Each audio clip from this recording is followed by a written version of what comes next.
Как вообще получилось? Как вот буквально из-за спины выскочил представитель Удмуртии и вот в разножечке выиграл, я так понимаю. Ну, такая тяжелая гонка на самом деле. Погода менялась постоянно. В полуфиналах было солнце, лыжи работали идеально.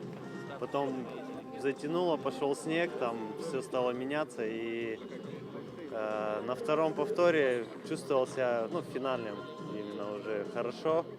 Но потом, когда в конце уходили на последний круг, и Большунов взвинтил темп, я не смог поддержать.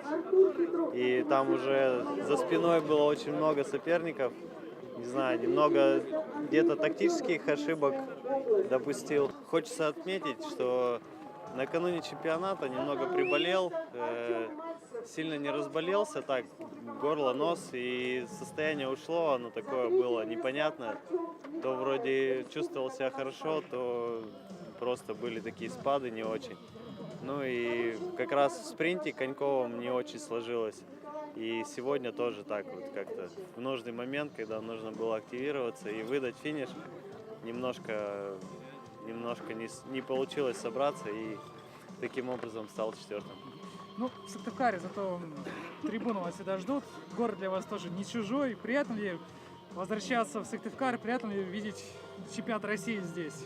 Ну да, если честно, вообще был приятно так удивлен и приятно было участвовать в этом чемпионате. С самого начала такое красивое открытие, я тоже поприсутствовал на открытии. И, ну и в целом уровень хороший, как бы. Чувствуется, что раньше вот этого Сыктывкару немножко не хватало.